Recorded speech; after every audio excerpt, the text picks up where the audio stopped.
Good morning class. Hindi की इस video में आप सबका बहुत बहुत स्वागत है बच्चों। आज की वीडियो में हम सब पढ़ेंगे पाठ 13 ना, मैं सबसे छोटी हूँ।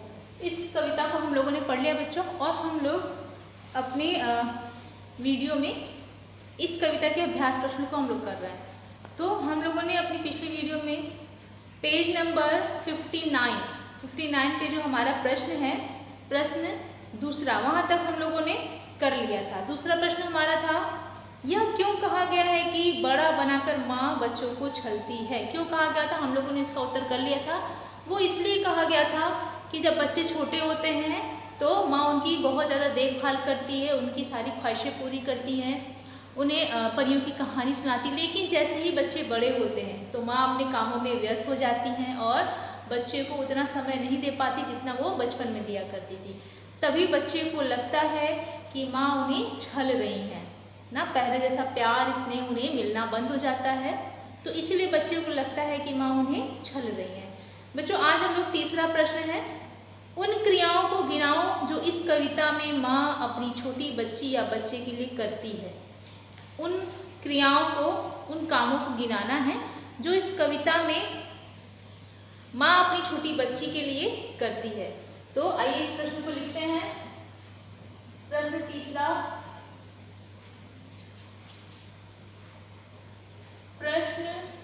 तीसरा, बोल रहा है, उन क्रियाओं को गिनाइए। उन क्रियाओं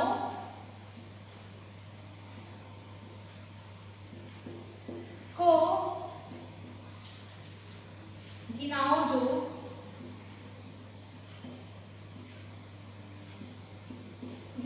जो इस कविता में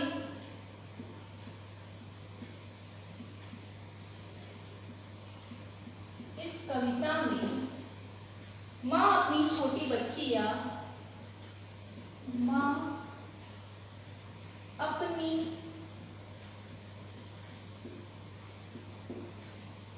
छोटी बच्ची या बच्चे के लिए करती है। ठीक है, ये हमें इसमें कार्य बनाना है। ठीक है, तो क्या क्या कार्य कर रही है माँ इसमें अपने बच्चे के लिए, तो लिखेंगे माँ बच्ची को क्या कर रही है, गोद में सुलाती है। कविता की पहली लाइन में है, गोद में सुलाती है।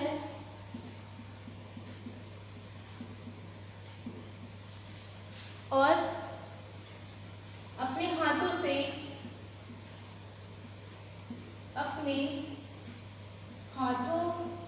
से खाना खिलाती है। खाना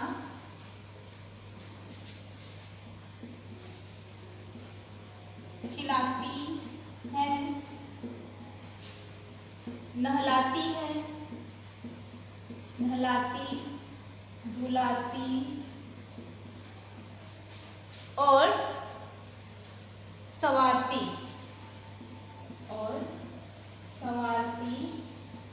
भी है।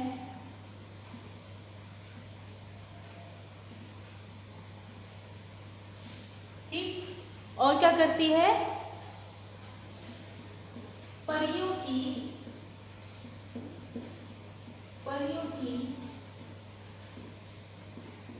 कहानी भी सुनाती है। परियों की कहानी भी सुनाती है। ठीक है बच्चों, परियों की कहानी भी सुनाती है। इसके बाद हमारा अगला प्रश्न है बच्चों, अनुमान और कल्पना। ठीक है, देखिए इस कविता के अंत में कवि माँ से चंद्रोदय दिखाने की बात क्यों कर रहा है। चांद के उदित होने की कल्पना करो और कक्षा में बताओ। चंद्रोदय मतलब चांद का उगना। कवि ने चांद के उगने की बात क्यों की है इस कविता में कवि ने चांद के उगने की बात क्यों की है, तो इसका कोई ना कोई तो कारण जरूर होगा। तो वही बोल रहा है कि कक्षा में इसके बारे में चर्चा कीजिए। तो इस प्रश्न को चलिए हम लोग लिखते हैं, इसका स्क्रीनशॉट ले लीजिए।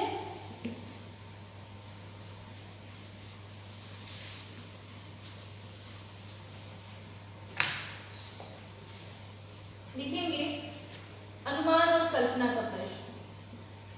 अनुमान और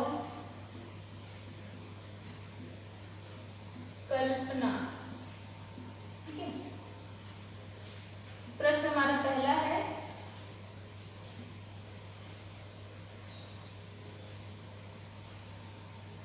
ठीक है, इस कविता में, कविता के अंत में, इस कविता के अंत में कवि माँ से, कवि यानी सुमित्रा नंदन पंत कवि माँ से चंद्रोदय दिखा देने की बात क्यों कर रहा है? चंद्रोदय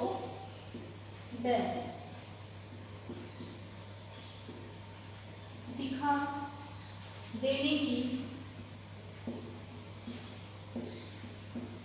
की बात क्यों कर रहा है? ठीक है, तो चंद्रोदय दिखाने की बात कवि क्यों कर रहा है? तो इसका उत्तर लिखेंगे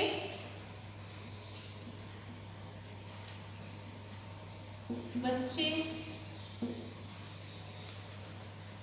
नादान और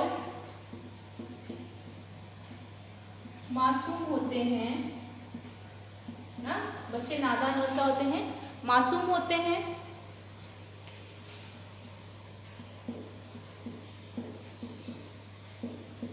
उन्हें लगता है कि उनकी माँ उनके लिए संसार की सारी चीजें ला देगी।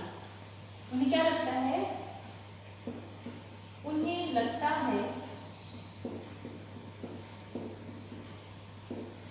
माँ उनके लिए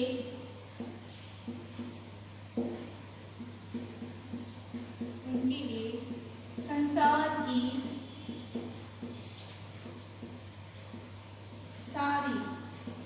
सारी चीजें ला देंगी। सारी चीजें ला सकती हैं। क्या कर सकती हैं? ला सकती हैं। ठीक है, जैसे बच्चे जब छोटे होते हैं तो क्या डिमांड करते हैं, क्या फरमाइश करते हैं कि मुझे चांद सितारे भी ला के दीजिए। ठीक है, ला सकती हैं वे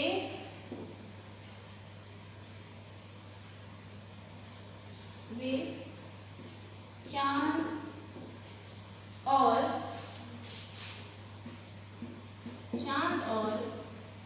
तारे भी मांगने में, चांद और सितारे भी मांगने में हिचकिचाते नहीं है। हिचकिचाते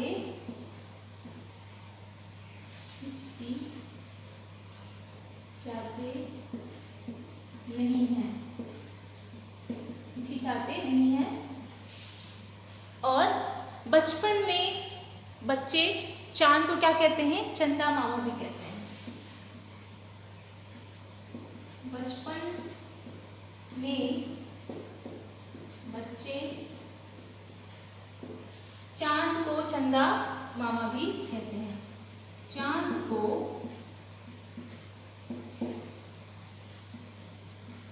चंदा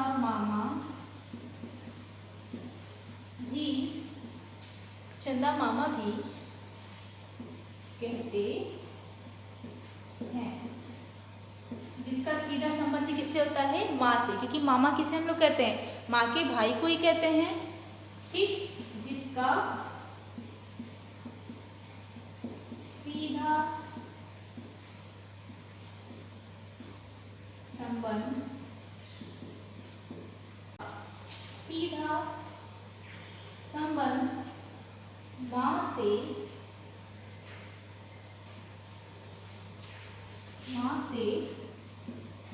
होता है ना। सीधा संबंध किससे होता है? माँ से होता है। ठीक है, अब देखिए, और क्योंकि चंदा को हम लोग क्या कहते हैं, चंदा को मामा भी कहते हैं, चंदा मामा भी कहते हैं उसको बचपन में उसे। ठीक है, जिसका सीधा संबंध माँ से होता है, इसलिए कवि ने चंद्रोदय की बात की है, चांद के उगने की, ठीक है, या चंद्रोदय की बात की है। ठीक है बच्चों, इसकी स्क्रीनशॉट ले लीजिए। अब हम लोग आगे के प्रश्न उत्तर को करेंगे। ठीक है, अगला प्रश्न है हमारा दूसरा। इस कविता को पढ़ने के बाद एक बच्ची और उसकी माँ का चित्र तुम्हारे मन में उभरता है। वह बच्ची और क्या क्या कहती होगी, क्या क्या करती होगी, कल्पना करके एक कहानी बनाओ। ठीक है, आपको एक चित्र बनाना है और एक कहानी भी बनाना है कि इस कविता के माध्यम से कि वो बच्ची और क्या क्या डिमांड करती होगी अपनी माँ से कि मुझे अपने साथ ले चलिए, मुझे ये चाहिए, मुझे वो चाहिए। ठीक है, और जितनी भी कहानियाँ बनेंगी आपके दिमाग में, जितनी भी कहानी बनेगी आप उसको लिखना है, इसको आप अपने से करेंगे। ठीक है, अगला प्रश्न है हमारा तीसरा। माँ अपना एक दिन कैसे गुजारती है? कुछ मौक़ों पर उसकी दिनचर्या बदल जाया करती है, जैसे मेहमानों के आ जाने पर, घर में किसी के बीमार पड़ जाने पर या त्योहारों के दिन। इन अवसरों पर माँ की दिनचर्या पर क्या फ़र्क पड़ता है, सोचो और लिखो। इस प्रश्न का उत्तर भी आप अपने से करेंगे। इसमें लिखना है कि माँ अपना एक दिन कैसे गुजारती है। वो लिखना है कि माँ अपना एक दिन अकेले गुजारती है, जब हम लोग घर पे नहीं होते हैं तो वो घर में अकेले होती हैं। कुछ मौक़ों पर उनकी दिनचर्या मतलब पूरे दिन का कार्य कैसे बदल जाता है। मान लीजिए कोई मेहमान आ गया तो माँ उनका स्वागत करती है पहले, और उसके बाद उनके मनपसंद के पकवान बनाती है, उनके रहने की व्यवस्था करती हैं और समय समय पे उनका हालचाल पूछती हैं, और ये सारी चीज़ें आप लोग लिखेंगे। ठीक है, दूसरा है बीमार पड़ जाने पे। घर में अगर कोई बीमार पड़ जाता है, माँ उनके लिए अलग से भोजन पकाती हैं, उनको समय समय पे दवाई देती हैं और दिन रात उनके आगे पीछे लगी होती है जो व्यक्ति बीमार पड़ा है।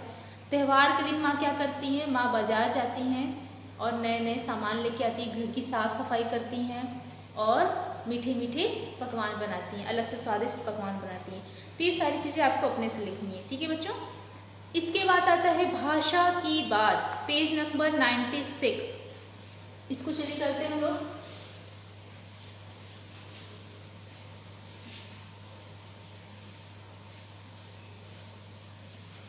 इसमें देखिए लिखा है, नीचे दिए गए शब्दों में अंतर बताओ, उनमें क्या फ़र्क है।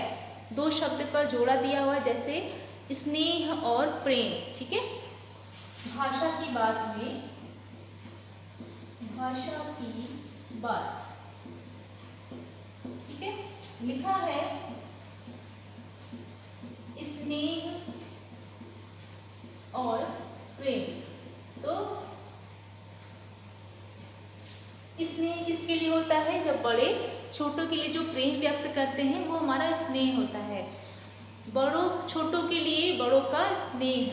ठीक है, और प्रेम क्या होता है, प्रेम सबके लिए बराबर होता है, छोटों का बड़े के लिए, ठीक है, अपने बराबर वालों के लिए प्रेम होता है। ठीक है, शांति और सन्नाटा, शांति और सन्नाटा, जैसे आज कमरे में बहुत शांति है, और सन्नाटा क्या है, सन्नाटा मतलब एकदम छोटी सी भी आवाज़ नहीं आना, पूरी सड़क पर आज सन्नाटा पसरा था। ठीक है, शांति और सन्नाटा, इसमें हमारा ये अंतर है, शांति और सन्नाटा।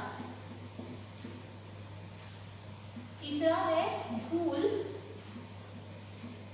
और राख, जब हमें किसी शब्द का अंतर पता करना होता है ना, तो हम लोग उसका वाक्य प्रयोग करके देख लेते हैं। जैसे स्नेह का क्या होगा, पिताजी ने मेरे अपनी बेटी को खूब सारा स्नेह दिया।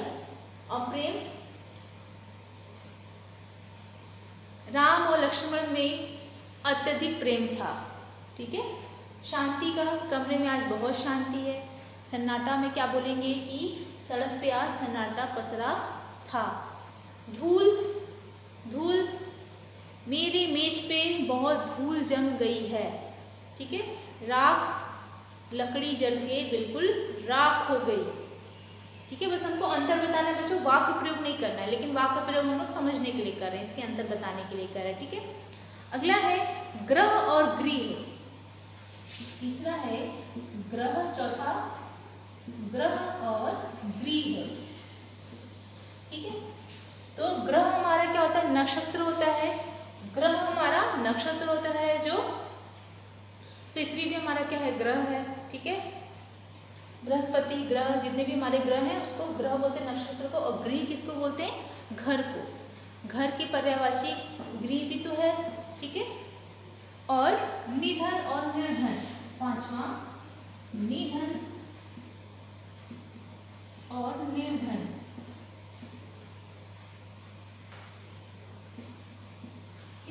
निधन मतलब होता है मृत्यु ना, सेठ जी का निधन हो गया ना।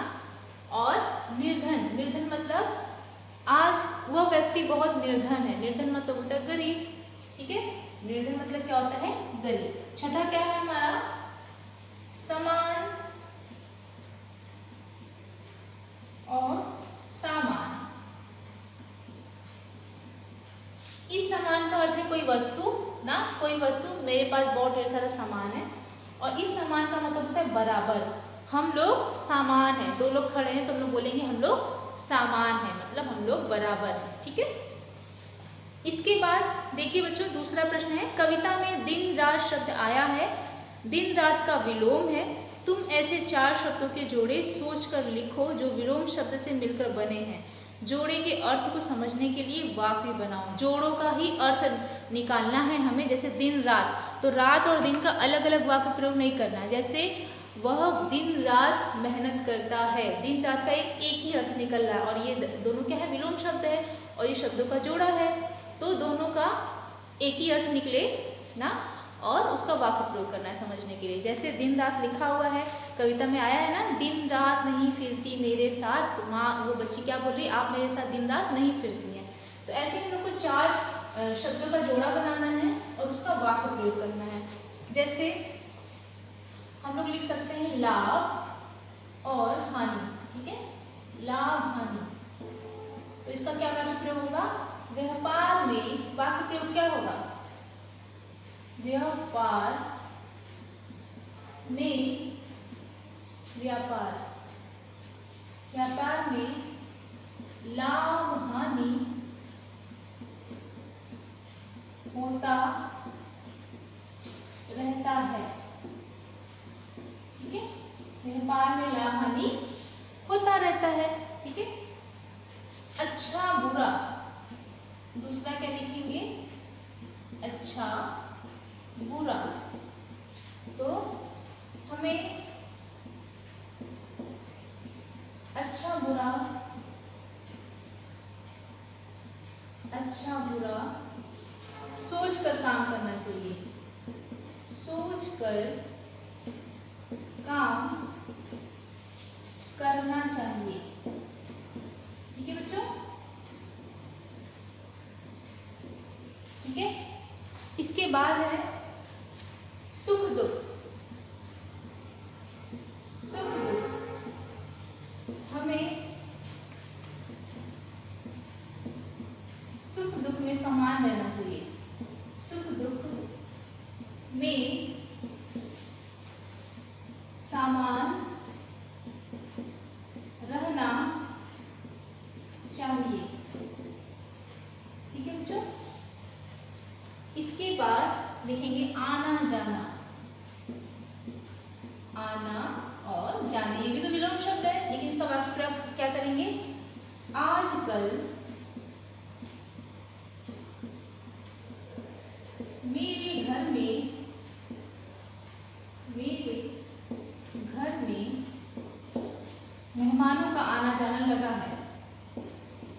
मेहमानों का आना जाना लगा है। ठीक है बच्चों, इस प्रकार हम लोगों ने विलोम शब्द का एक अर्थ निकाला और उसका वाक्य प्रयोग भी किया समझने के लिए। ठीक है, इस तरह बच्चों हमारा ये चैप्टर अब कंप्लीट होता है 96 पे। हम लोगों ने इस पाठ को पूरी तरह पढ़ लिया और इसके सारे अभ्यास प्रश्न को कर लिया। अब हम लोग अपनी अगली वीडियो में बच्चों अगले टॉपिक को पढ़ेंगे। तब तक के लिए धन्यवाद।